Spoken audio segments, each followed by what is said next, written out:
from the Catholic radio station for all. My dear listener, thank you for staying tuned to Radio Waumini 88.3 FM, and thank you for choosing Radio Waumini. In the final hour, being Money Matters Tuesday, remember, Mr. Wahome is always here to talk to you and I, my dear listener. So, today, my dear listener, we go deeper, all right? Yes, and Mr. Wahome will be responding to a question that was, or a topic that was suggested by one of you. Remember, my dear listener, money itself is not the problem, but how it is handled in the family often becomes one, all right? And many homes earn money, but few manage it well. Many families survive, but quietly struggle under debts, secrets, pressure, and poor financial habits, my dear listener. And just like personal hygiene, by the way, that protects our bodies from diseases, financial hygiene protects families from conflict, from stress, and collapsing. And when it is ignored, the effects may not show immediately, but over time, the damage becomes painful. And I'm sure, my dear listener, you've seen this. So today on Money Matters, we are asking a very important question. What silently contaminates family finances? So joining us is Mr. Wahome, who will be taking us through 5 major threats for family financial hygiene, threats that many households live with daily without even realizing it. So this is a conversation that every parent, every couple, and young adult needs to listen to very carefully. So if you know one, kindly invite them. And if you have a question, 0712 223385 still remains the number, or on Facebook page Radio Waumini 88.3 FM. Mr. Wahome, good morning. Good morning, Bramwel. Happy to see you today. Very grateful to be here this morning. Yes. And happy to be here. Hey, December imefika nusu. Imefika Inaenda mbio. Imefika nusu. Hey, but thank you for the invitation. Yes. Thank you for having me here. Thank you for inviting our listeners, and I'm delighted to be with them this morning. Yeah. As we look at 5 threats that are common to family financial hygiene. Yeah. It sounds a mouthful, but we're looking at a couple of things that are important to the family. And just like you said, if the hygiene is not there, the body will obviously suffer problems. Yeah. And this is the same for the family. So we are in that holiday season, and I know this is the season where there's a lot of travel, there's a lot of family reunion. Yeah. Oh, it's season for sherehe.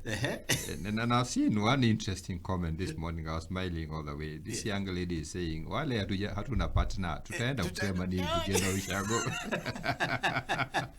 You know, the aunties are waiting and they have this question. But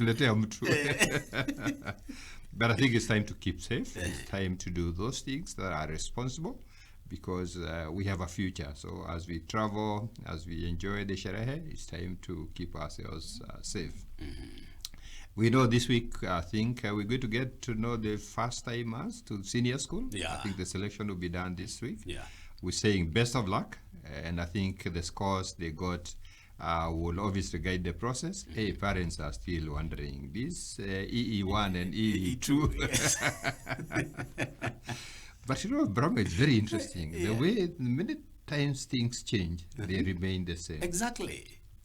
You know, we have exceeding expectation, we have meeting expectation, approaching expectation, I think below expectation. Yes. Do you remember Division 1, Division 2, Division 3, Division 4? We're back. Just a circular hill. And I think the Bible is right. Nothing new happens. We just keep going.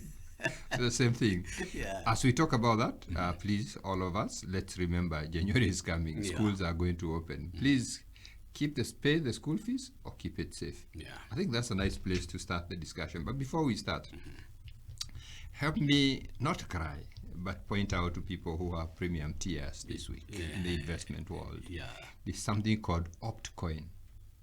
And I know sometimes, you know, the last few weeks I said, when you ask me a question, I'll answer it on radio. This one, I think I was asked a while back. I didn't answer on radio. But I told somebody, when you have an investment you don't understand, when you have an investment you can't tell where they're putting in the money, be careful. Yeah. And the last few days, there's been premium TS. The people have lost their money because the reality of pyramid schemes, it doesn't matter who is marketing it. Yeah. Don't tell me you heard it from this person or this other person. It's not a good thing. It's not a great thing. It doesn't matter where it is marketed. It is just going to become what in Swahili we call mwosho moja. I think we are Kenyans. We understand mwosho moja. Sure. And you know, we've told people, even the Bible is very clear. And I was actually reading 1 Timothy 6, 9 to 10. Those who want to get rich in a hurry fall in temptation and in a trap. And into many foolish and harmful desires that plunge people into ruin and destruction. Yeah. So it is very, very clear. When I read Proverbs 13, I think this is 2. Wealth gained history with little, but whoever gathers little by little it will increase. So the instructions are very, very clear that if you're in a hurry to get rich quickly, in fact, they say 99 things that can give you money very fast. Out of 100, 99 will either get you to lose all your money or they will actually send you to prison. Yeah. We have had wash. We have had all these online scams. And it doesn't end. And that is why, and I know you're good at telling people that financial literacy is their safeguard. If you know, you know. And it doesn't matter who comes. If you know, you know. Yeah. So those ones in premium tiers from Opticoin, there's not much we can say. And if you've not been there, don't go and try. Exactly. Yes, because if they burn their fingers, why do you think it is going to be different for you? Good question. And this morning, you always remind me to say my name. I don't know why I forget to say my name. My name is Wahome Ngare. I'm from the Personal Finance Academy. And the reason why I'm passionate about this is because basically over the years, we've just been enabling people to have a good relationship with their money. Because when you have a good relationship with your money, you will have a good relationship with the people around in your life. And so this we do through financial literacy programs. We have the Personal Financial Planning Masterclass, and we have the Wealth Creation Masterclass. We are on Christmas recess. We resume in January. But in the meantime, I think you've recommended to people they need to look for something to read, and it's a good season. We've just been talking about children and how to inform children. Exactly. If you have time to break, look for something to read. Go online, go to our YouTube channel, listen into something. But before we get there, let's get into the discussion of the day. 5 threats to our family financial hygiene. And you know, when you're talking about hygiene and finance, people get very confused. And so I had actually to take trouble and look for this word hygiene in the dictionary, just to be sure. And I was told it is a noun. Now I remember they are nouns, they are verbs. Yes. And it talks about conditions or practices that are conducive for maintaining health and preventing disease. And this is especially through cleanliness. So in general, hygiene refers to practices that prevent spread of disease causing organisms. So we're looking at cleaning processes. It can be hand washing, removing infectious microbes as well as dirt and soil that often will bring us hygiene issues. And you know, it reminds me a few things. I think this week I've been very close to school. So I have remembered things we were taught early in life, very, very enduring things. There used to be a subject called hygiene in school. I'm not sure whether it was part of science or where it was, but there was hygiene, and they taught us 6 hygienes. One was called toilet hygiene, that when you go to the restroom, you need to wash your hands. Yeah. You need to use tissue, and there's no open defecation, and we have to use that place properly. Yeah. Now, they also told us about shower hygiene, that we shower every day with soap and running water. And at times, you need to shower more than once in a day. You know, when you wake up, before you go to bed, after physical exercise, you know, you have to clean that sweat. Sweat is good, but you must remove it from the body. They talked about nail hygiene. These things are enduring. Every time your nails gets a bit longer. You don't need somebody to tell you that you need to cut them and keep them clean, because they have a nice way of keeping dirt on them. They told us about teeth hygiene, and you using the brush after meals, using the brush when you wake up, using the brush before you go to bed. And I love people who are going to the village. When I go to the village, I like the natural brush. You know, the one you cut from the tree. The tree, yes. Oh, that one always somehow comes out different. Yeah. And they taught us about sickness hygiene. You know, they said if you have to to clean your nose, you gotta use a handkerchief. You cover your mouth when you're yawning. When you cough into your folder, and you need to listen to your body. And your body is saying something needs attention, you see a doctor. And we have hand hygiene now. You remember the days of COVID-19. Yes. We saved ourselves by washing with soap and running water.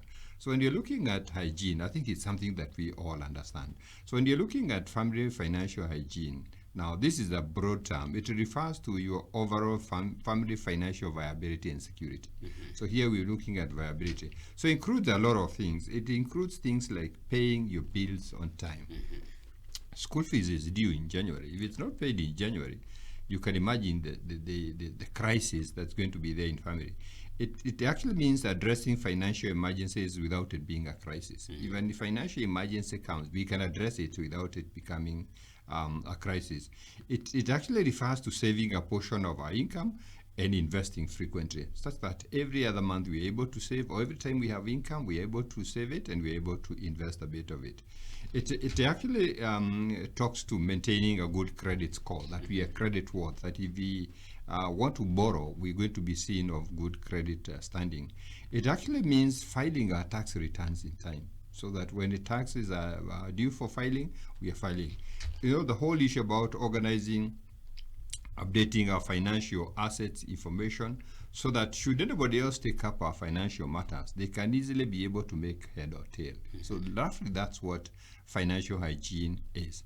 And that's why we're saying, why don't we look at what are the threats, what are the common threats? And one of the biggest threats is when we spend without a plan. That's one of the biggest threats. And when you're talking about family here, we're looking at when you don't have a plan, chances are even your spouse does not know what you're doing with the money. So we have things like impulse buying, and that's very common this festive season. And almost everybody selling is looking for how to get us into this impulse buying. And this becomes detrimental, because if we do impulse buying, then we're going to be caught in money traps. And there are very, very many money traps. This thing we are talking about, Optcoin, that was a money trap that was set out there. When we spend without a plan, means we don't have goals. We are shopping without a budget. We're not even looking for where things are more effective. So when we spend without a plan, we are likely to find we are not able to pay our bills on time. We are not able to save. We are not able to invest. We're not discussing finances in the family. When something critical happens, we have an emergency, we'll not be able to deal with that emergency. So that's one critical threat. So we need to say to ourselves, do we have a plan? Are we having a plan? Because if we don't have a plan, then that's a threat to our financial hygiene. The other big threat is engaging in consumer debts. And I think this is a big one in our country, where people even borrow to bet. People are borrowing to do things. We're looking at living beyond means. And this season is one season when a lot of people, a lot of families live beyond means, There's a joke, I think last year or the year before, this young man who's hired a Chovia-driven cab home. You want the guys in the village to see hata hukwenda tu Nairobi kuangalia mataa. Exactly. So you hired a cab and you hired a driver to get home. Yes. By the time you come here, you will actually be having a debt to pay for the balance of the year. Yeah, they saw it and they talked. They would have seen you without driving. They would still have talked. So we're looking at living beyond means in whichever shed it is. We're looking at paying high interest instead of investing. And there's a lot of people who perpetually keep following on these high interest loans. So people keep borrowing, but they don't look at the cost of the money. And I think on social media, there was a discussion around this a few weeks back. The whole business, they say, of you borrowing from Paul to pay Peter. This is a whole thing without looking at the cost of money, without looking at the resultant stress. So if you're engaging in consumer debt, when we're engaging in consumer debt, you're saying the things you're paying for, by the time you're paying them, you can't see them. It is not a consumer debt if it's an investment debt. And when it's an investment debt, if you bought a property, you will see it for ages. If you went to school, you borrowed money and you took yourself to school, you will actually see it for ages. But when we engage consistently in consumer debts, and this is one of the bigger challenges in families where people are not honest with each other. So we're engaging in debts with the other person doesn't know. And one day we see the auctioneers just show up. And that becomes a big issue. That's why that's a big threat to financial hygiene. The other threat is when we don't have financial goals. And it's very easy to get caught up in the demands of life. You know, we need to pay rent. We need to take children to school. And if all these things are not being planned in time, now we have school opening in January. I think we have the first timer guys to go into senior school somewhere, I think mid-January. If that's not been planned in time, it becomes like sort of a financial storm. You know, you're not prepared for it. We say, if you think about it, if somebody was going to pay rent from pension, that's very, very dangerous. You know, if you're going to build a home with the pension money because there was no plan, when children go to college, there was no plan, and time runs out very fast. So if you don't have goals, that gets into a big problem. And that's why I think we talked a lot about setting goals, short term, medium term, long term, so that we can work with the resources at hand and we can actually be able to do good with the passage of time, even when circumstances change. So it's a big risk when you're looking forward. You're not saying, these are our goals for 2026. These are our goals for the next 5 years. There's a joke in Kenya that we are going to Singapore. You know, the goals must be very, very clear. So you might want to go into your own Singapore, but you need to have very clear goals, what you want to do. Mr. President is setting, what, a 5 trillion infrastructure fund to be able to do that. You see, for me, if my children have to go to college, I need to set that fund. If I want to own a home, and this is where the goals are coming from, so that we can actually be very clear. We focus our resources to the goals, and we keep celebrating the achievements. This December, we should actually look back and say, what did we achieve in 2026? Yeah, times are hard. And I think I've had that statement all my adult life. So now sometimes I keep doubting, is it true? It's really hard. Is it true? You know, when you hear something for so long, you start doubting, is it true? How can it then be true? I'm seeing new registration on the road. I'm seeing new buildings coming up. In fact, when I see the baby is being born, now you start having doubt about it. So why people are having future in all those things? So we're looking at everybody focusing in their own strength. When we're not doing that, that becomes another threat. If you're looking at threat number 5, it's failure to keep financial records. You know, and this is a big one. Just one of the biggest indicators that tell you why this is a big problem. We have a government body called Unclaimed Financial Assets Authority. I think the last time they had communication, they said they have in excess of 86 billion shillings worth of assets that they cannot trace the owners. And that must be meaning maybe a family is suffering somewhere because they have no way of linking up to their money. This might be meaning children not going to school or people having not very good life.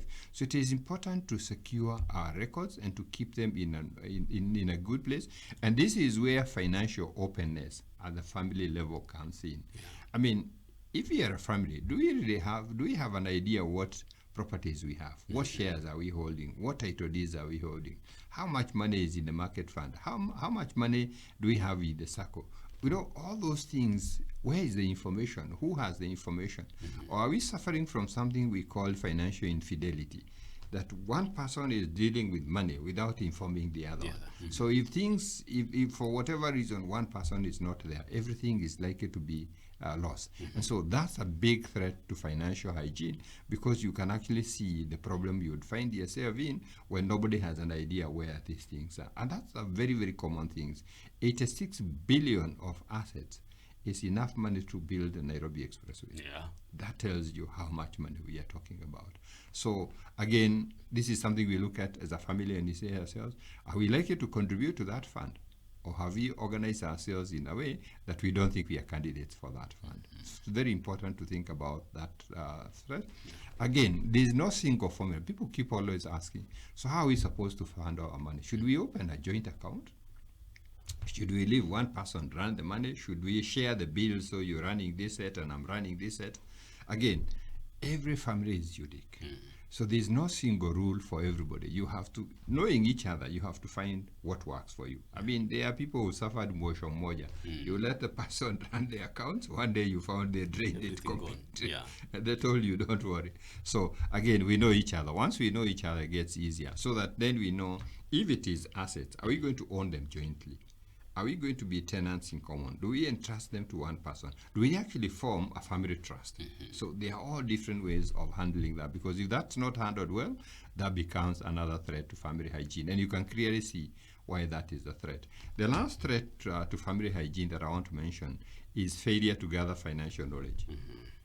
You know, not working to get financial intelligence, the ability to make money decisions with confidence easily, because financial knowledge, we say knowledge is power, so financial knowledge must be financial power. We're talking about the ability to make financial decisions with informed confidence. This is what is lacking. That's why people are going to Optcoin and all the other things. You know, if you are physically unhealthy, you go and see a doctor. So similarly, if you are struggling with your financial health, then you should look for a financial professional to work with you. And I'm happy I've seen a lot of people are more open. They will come and sit and discuss and say, I'm totally in debt. I want to come out of debt. Or we're looking to do this investment. We don't understand how it works. Not too long ago, somebody said, somebody is offering to buy my asset, but they're giving me millions in cash. I said, hey, be careful.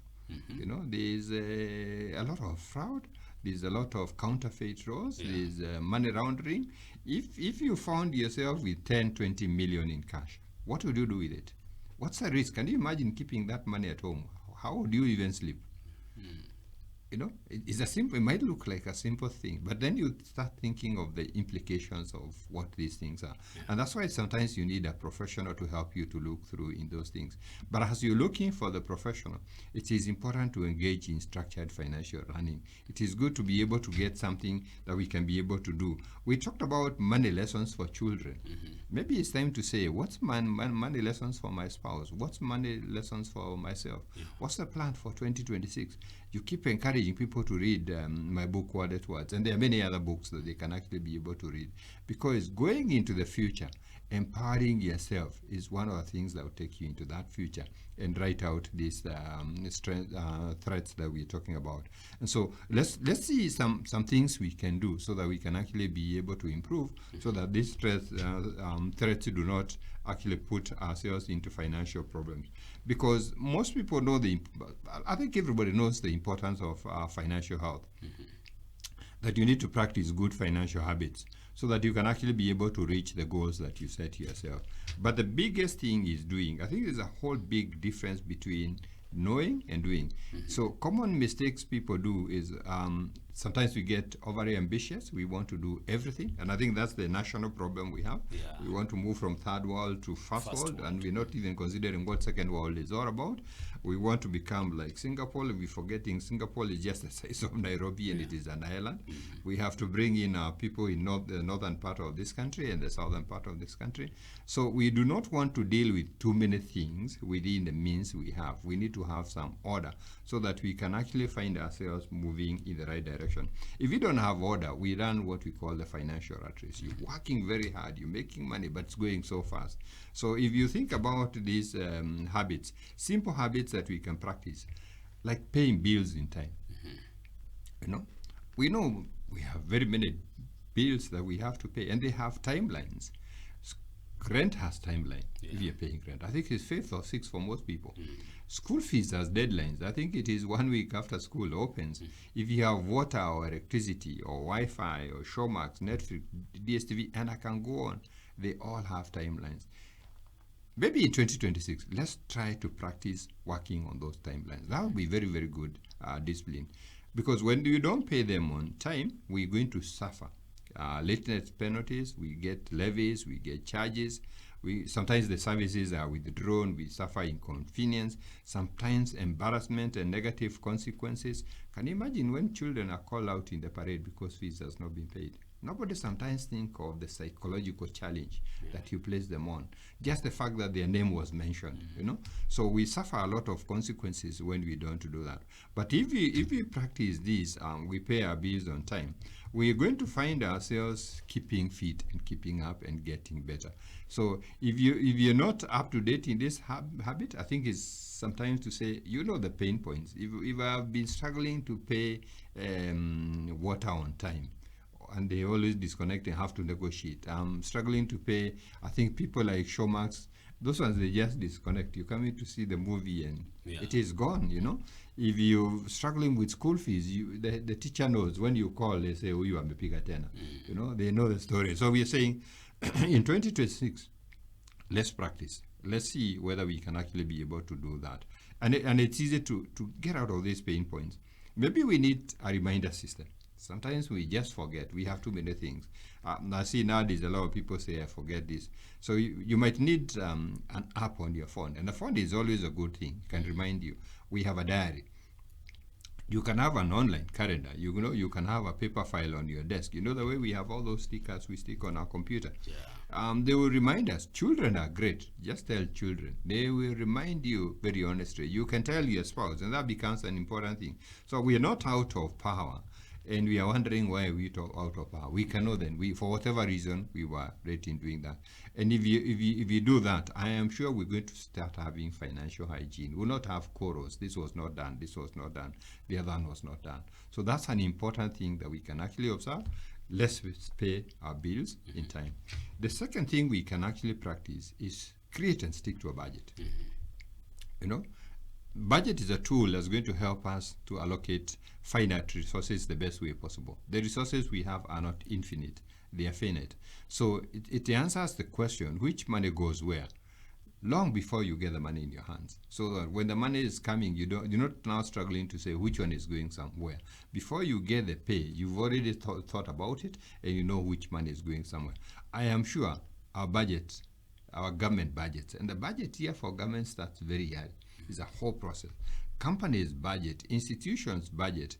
How would it be that an individual doesn't budget? That we are actually going to deal with money when we see it in the account? That's not possible. So when money comes, we do not just want to spend it. We want to budget. Now, that's one place we need to involve the family. Because even family have wishes, desires, and dreams they have that they want. So it's always good to involve them so that we can be very clear. So if you already don't have a budget, I think for 2026 we're saying, let's create a budget. Let's see how this is going to work for us. Let's stick to it because it is going to become one of the best financial habits. We said we are doing this and we followed it. And here you're going to give money direction. Money will go anyway. Money, we say money is like bad servants. If you leave them without instructions, what will they do? They will destroy your enterprise. But if you give them direction, then it becomes important that they go in the direction you show them. And that way, every shilling that you earn is going to be able to give you much value. So we remember we are all different, so you can't use somebody's budget. So we do not know what the other household's priority is. So we want to have ours so that we can be able to reevaluate ourselves and see that we're getting it working. I mean, we borrow from accountants. If you've ever walked into an accountant and you want them to buy something for you, they'll always ask one question: is it in the budget?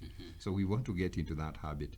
And life is for living. So let's not be so regimental. Let's not be so strict. I think we need to have a miscellaneous account somewhere so that, okay, sometimes there are nice things that come. We hadn't foreseen them and we want to enjoy. I mean, you might meet a dear friend, you've not met them for so long. You don't want to say their coffee was not in the budget. No, you want to fix that coffee. It's a Sunday day, and you say, I can eat ice cream. What's the big deal here? The child is crying for the toy. Even if it was not in the budget, you allow them. So we have our miscellaneous there. So creating a budget, sticking to the budget. Now, the other thing that can help with our financial hygiene is to look for small ways to save money. We talk about inflation, and inflation has been stable for a while. So now that's why, and I like it that sometimes now we're getting the direct benefits. The fuel prices are not going up for another 1 month. I think this is the third month.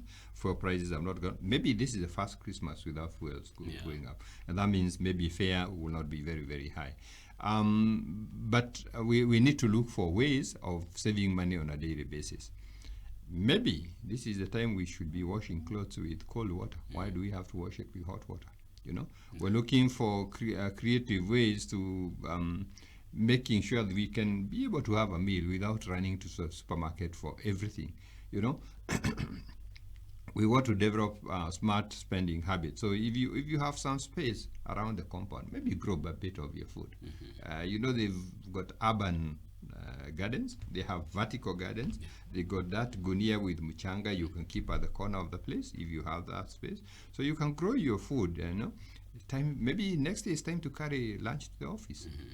Maybe you might have to avoid going to that kibanda where things get necessary.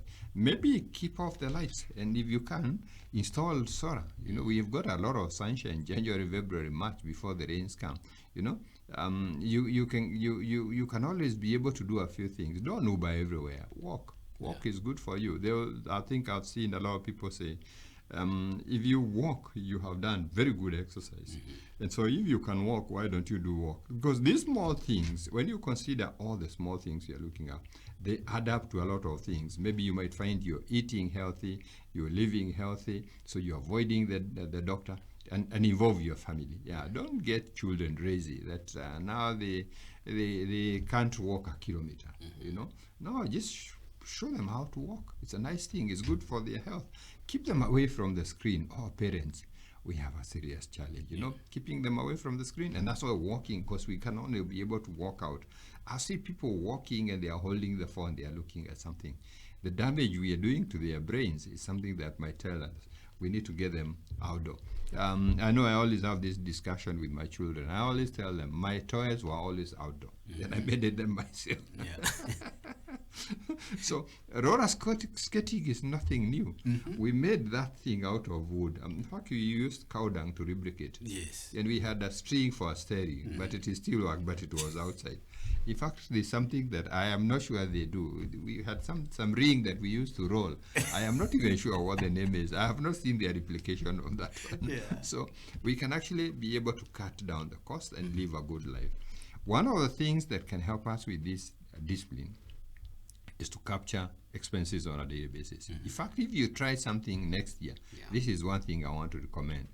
You know, because we spend money every day. We buy necessities, we address our bills, you know, we have very many things. And at times we keep asking, where did the money go? And we need an answer to that question. And the answer is very simple. Capture the expenses. It's going to tell you where the money is going very, very clearly. And once you see where the money is going, you ask yourself, do I like it? Do I like where the money is going? Or do I need to tell it to go into a different direction? And there are just that many tools for that purpose. You can use an app on your phone, and there are many apps. You can use a notebook. You can use a diary. You can use an application on the computer. Whatever system, just capture the expenses. After some time, just put the ones that are related together and look at them and see, do I like this? And this is going to help you seal a lot of leakage. Because the biggest challenge is never the 50,000 shillings we pay in rent. No, it is not the 20,000 that goes to the circle. It is the 80,000 for all those sodas we like taking after a meal because water is boring. It is for all that boda that we hope into, even when we should not be hoping into it because we started late. Those small things is where the leakage is all the time. And if we're able to pick out that leakage, we'll also minimize the wastage. We will also be understanding the temptation, you know, what is inducing it. And that becomes very, very powerful. I've seen a lot of people who say, once you're able to tell where your money is going, you feel much more empowered. You have much more power. And if you want to know where your money goes, let me give you one more tip. Use a shopping list when you go shopping. Before you leave the house, if you don't want to be caught in the shoppers' snares and traps, think through before you leave the house. You are going to go shopping, think through of what you're going to do, and you're going to find that you're able to stop buying stuff you have in the house. Exactly. How many times do we actually buy tissue and other things that we have in the house? Why do I want to convert my house into a store? That money can be seated somewhere, maybe in a money market fund. It might give me it gives a return per day. So it will give me a return per day. Why do I want to just buy things I've never thought about? And if you go into the supermarket, the guys have gone to school. They studied consumer psychology. They are waiting for you.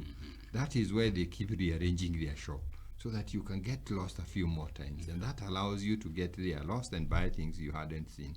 If you have a shopping list, I think that's going to make it easier. You have a chance of giving your finances direction, and this is going to give you family, what we actually call family financial hygiene. The other one is, another good practice is something called smart living. Smart living is very easy. We're always looking for ways to reduce our expenditure without lowering our quality of life. Don't lower your quality of life. Just look at how can I reduce the expenditure. Okay, and I found it interesting when people say, "Oh, you can have Netflix and I have Showmax, and we find a way of sharing." Exactly. So you're paying for one, I'm paying for the other, but we're sharing. And there are many things that you can actually be able to do to do so that you reduce the cost of living without lowering your quality. Simple questions, two simple questions. Before you pay for anything, you need to ask yourself, do I need this? The answer is either yes or no. If you don't need it, why are you buying? And I want to challenge my listener. Go into your house and see how many things you bought that you never needed. And that's going to tell you, just like me, you are a victim. Yeah. So if you don't need it, then you don't have to buy it. Then if you need it, then you ask yourself another question. Am I getting the best possible deal? That says you need to check out, are there other people offering the same? Is this the only one that is going to be there? Because if you actually check out with other people, you are going to realize the options are very many. Yeah. But when you are buying in a hurry, I always tell people that when we train salespeople, and I train salespeople all the time, we train them to get the buyer to make decisions faster. And sometimes you create scarcity. And I see even hawkers know this thing. Yeah. If they have a lot of merchandise, they don't put it on the table. They put it beneath the table. Yeah. And they put 2 or 3 on top. So you always see, if I don't buy, somebody will buy it. But once you bought it and you're gone, they pick another one, they put it on top. Yeah. The whole idea is create scarcity, get people to buy in a hurry. And this is why we end up paying exorbitant fees for things that should not be exorbitant. Comparing prices is always a good thing. And the thing that will drive us there, which is the other practice I want to say, I say focus on the goals. Just focus on the goals. Financial habits, they require purpose. If you have to do all these things, doing the shopping list, working with a budget, you need a motivation.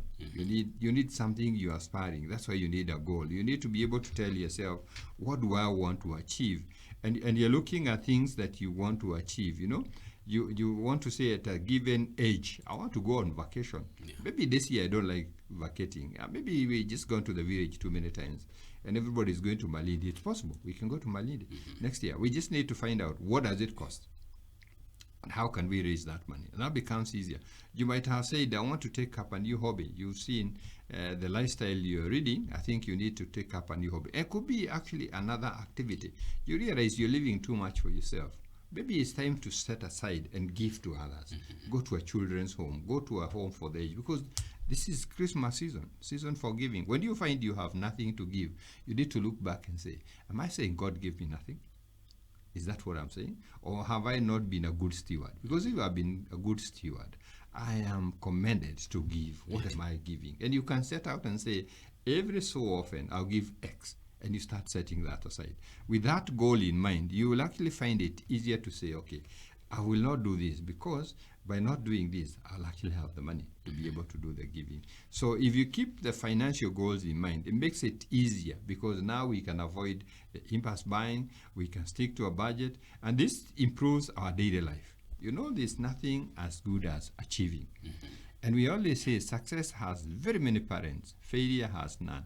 When you succeed, it doesn't matter how small it is. You told yourself you wanted to buy a better phone, and you find yourself buying that better phone. When you hold it on your hand, there's that feeling that flows your body that tells you, you done it. And that feeling is always very good, because it tells you you're capable, you can do something else. So next time it's not a phone. It is a property, it is a house, it is a car, it is something else. So even the people who achieve, we all talking about Trufena Moloni. And she has told us she practiced, she didn't wake up one day and did 72 hours. Exactly. She tried. I think the first time was 30, and she was tired. Yeah. She changed a few tactics. She got 50. When she got 50, she got the courage to do 70. And even nobody thinks it's as mean feat. Just go and try and see how long you can survive. You're not looking at your phone. You're not looking at it. I am yet to understand how she was not able to go for any bathroom break. That, for me, I'm struggling with that. But when you have that focus, let's just see in 2 weeks. Is it 2 weeks or 1 week? Was she not in State House yesterday? Yeah, she was there yesterday. That focus tells you where you... And that's the same focus you're saying. Even in family hygiene, when you have focus, You'll be seated around the table with your people, all smiling, hugging each other, being happy because we are making an achievement. We are achieving something. But when we don't make an effort, now we will always be having this quarrel. This is not done. This is not done, and we lower our quality of life. Why should we lower our quality of life when we have the capacity to make it better? So I think we've talked about the 5 threads. We have looked at 7 different ways to help us improve, and I know now your family hygiene is going to get better. The only thing we can say as we get into the new year, have the focus, have the purpose, and if you do that, you are going to succeed. Do the things that are going to give you focus. For now, all we can say, have a Merry Christmas, have a great end of year, and may next year be very prosperous. Right. For all listeners. Thank you so much, Mr. Wahome. You've been of very great help, all right, throughout, and we also wish you a very Merry Christmas and a happy 2026. But before I let you go, Mr. Wahome, this is a very interesting one. Good morning, Mr. Wahome. Thank you for the money tips. My concern is only one. We took a loan as a couple, pumped it into our business, hoping that things would get better. But now repayments are choking us. What are some of the practical steps that we can take as a couple when these debts are already overwhelming us? Okay, that's the reality for that couple, and I think one of the things you've done is the realization. You know, realization is everything. Exactly. That you say to yourself, we have this debt, we took it, we put it in business didn't work. Yeah. Okay, that says you're open to solving the challenge. Now, because we own the debt, we need to ask ourselves, what's the best way possible to pay this debt? So I'll ask you to consider a few options. Option number 1, I'm not sure where you took the debt, but can you negotiate for a longer period? Okay. Yeah. Can you go back to the person who lent you, negotiate for slightly longer? Because if you might end up paying more, yes, but when you negotiate for slightly longer, your repayment per month is going to be lower. Yeah. And with your repayment being slightly lower, we'll have something we call headroom. You will have less stress working around that, okay? Yeah. So that's one option. The other option we need to look at, do we have maybe an asset we can liquidate? If this debt is high interest, do we have another asset we can liquidate and pay off the debt if it's a high interest debt? The other thing that we can actually be able to look at now, if this is a high interest debt, do we have another source where we can borrow, pay this one, which is high interest, and be left to pay a lower interest one? So those, I think, the fourth option, do we have another income stream that we can actually activate so that then we have some more money to be able to address that? I think within those 4 options, there will be a solution somewhere. Good. Thank you. And then Leah suggests that next time, let us discuss trusts. Good suggestion there. Thank you, Leah, and thank you for being such a good listener. You give us reason to come here with Bramwel every other time. Thank you for suggesting the things we need to look at. Yes, we're going to look at financial trust. I think you heard me talk about financial infidelity. Yes, we'll be able to look at that, because relationship, the biggest premium is trust in everything. So we're going to look at how do we build trust in our finances, bearing in mind we always marry the opposite. Exactly. If you're a saver, you marry the spender. The spender, definitely. Thank you so much, Mr. Wahome, for always being available for us. Thank you, and may our good Lord bless you so much. Asante sana.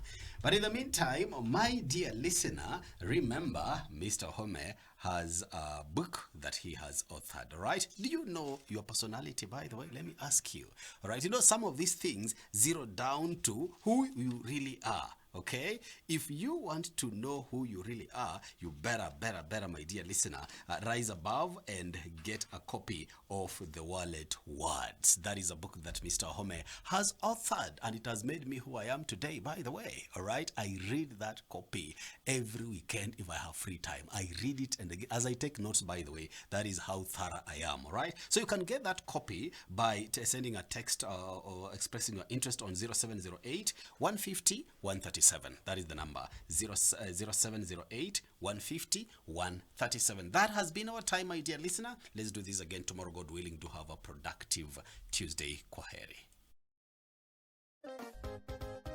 This is Radio Waumini, 88.3 FM.